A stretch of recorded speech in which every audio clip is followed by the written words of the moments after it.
Oh hi, here I am drinking glögg out of a medieval cup, when it's time to go into day 2 of the University Star League Christmas calendar. Without talking anything more about it, well, I'm just going to mention that every day up to Christmas we're going to cast one game for you. So, without any further ado, it's time to light the candle so that we can get ourselves into game number 2.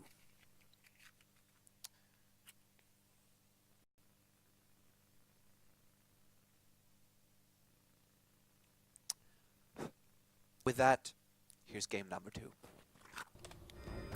Alright, so game number 2 in University Star League Christmas calendar, and this is just usual DreamDucK, and on the other side I have... It is SoupDucK. Yes, SoupDucK, the man, the myth, the legend, and this time we have a PVZ, and you had the honors yesterday, so I'm grabbing today. Actually, go ahead. I do, I will, I shall, I am right now. In the top right corner we have our Protoss player, and this is one of the South Point guys. I think, yeah, it's on the same team as Xilla, which is, you know, just a team of buddies naming themselves after an old internet cafe they liked. South Point, I think, was the name. There are actually 3 of them. There's also SPExecutuz participating in the tournament. That's true. So, SPExecutuz is up here in the right corner. And down in the left corner we have our Zerg player with a name that means black in Finnish, actually. Just so you know. See, I know languages too. You're not the only one. Black like the Zerg Black creep. like the Zerg creep. Yes, Spreading. black like the creep spreading across the land. It's a Musta, or I don't really know how we like that to pronounce. Scouted out by the Protoss player. Just Exactly. checking if there's something strange going on, but there is not. No, and he is gearing up for... let's see here. I'm going to guess he's going to throw down the spawning pool, and there it is. Exactly. Yes. There's no... Well, it's hard to throw down a fast hatchery actually against the Protoss, because you're gonna get cannon in the mineral line most probably, and here we have the reason why you get cannon. Use a forge fast expand. Exactly. We just checked the statistics for the first 30 or so games, and this was really the most common Protoss build order actually. Yes, the most common build order was the just the gateway, the pylon gateway cybernetics core. Pylon gateway gas cybernetics core pylon, you know, the Protoss opening as they call it, the one that they all do unless they're going for forge fast expand.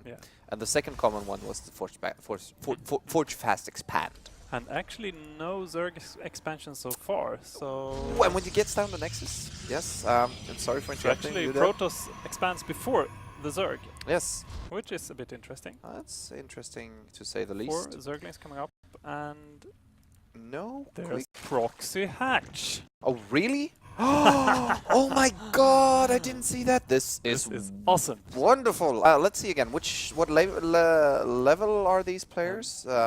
Platinum, diamond, sort of. And it's scouted. It's Let's scouted see by the pro. what's happening now. Yes, they wrote platinum and platinum diamond something. Yeah. Do you put up a cannon against this, or what do you do? Actually, well, does he have a gateway fin? No, it doesn't. Yeah, a pylon and a gateway. That would have been more than enough. Just a pylon, then you can a pylon and a cannon. I mean, of course. Yeah. This is a bit of an losing quite a lot of mining time. Yes, he's losing a lot of mining time. This is completely unnecessary, actually. And at the same time, you have the Zerglings in the front. Getting there before the cannon, but it's completely walled off, I think. Yeah, this is a complete wall. Yeah, they couldn't run by, so he decided to just attack as much as he could. But of course, that cannon stopped him from doing enough damage. And this hatchery is just going to be cancelled. So you lost a lot of mining time for 100 minerals. That is not worth it. Not by a long shot. I'm thinking, cannon would have been absolutely more than enough to finish that one off. And in the meanwhile, the Zerg is putting down his expansion. That was a delay tactic. His regular expansion. Exactly. And another hatch coming down, but this one's going to get cancelled a lot earlier with the Zealots smashing it. Some nice tactics going on.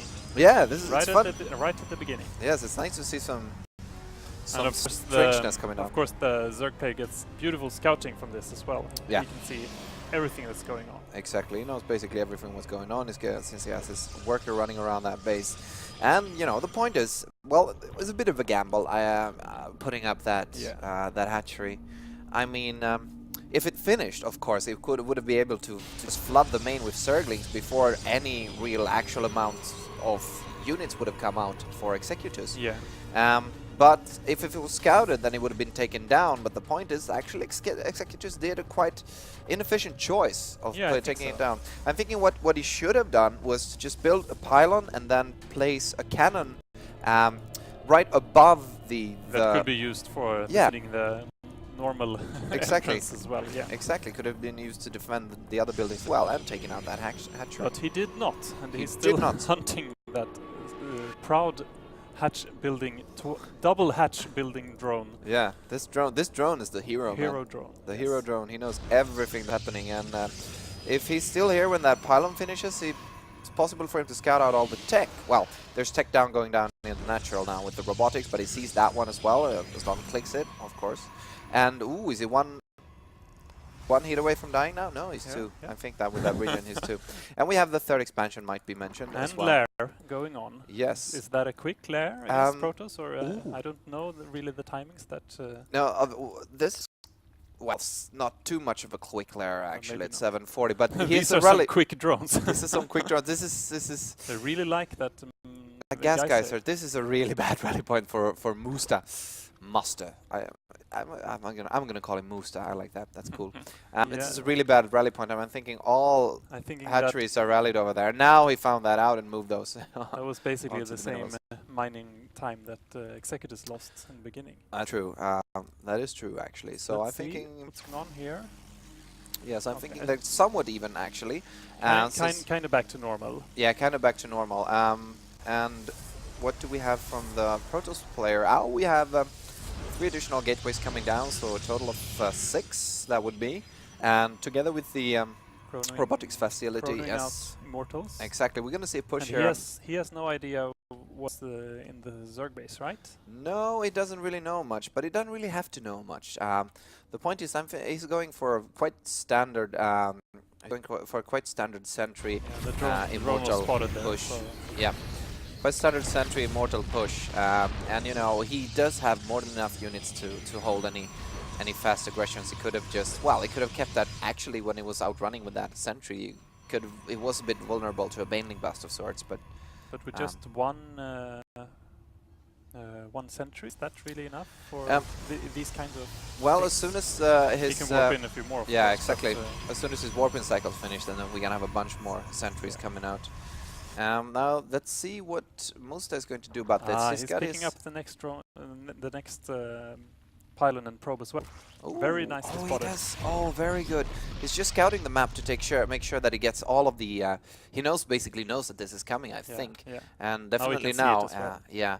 So he's just trying to pick off all of the building a lot of Zerglings. Exactly, trying to pick off all of the proxy pylons on the probes and building. Good choice by Executuz. When you cannot build any pylons, build a warp prison. That's very true. That's and very use true. that.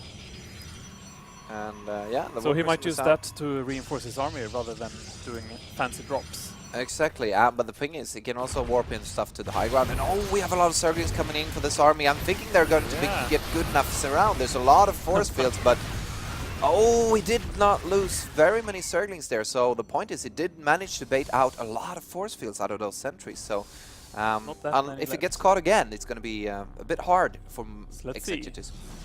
Coming up here.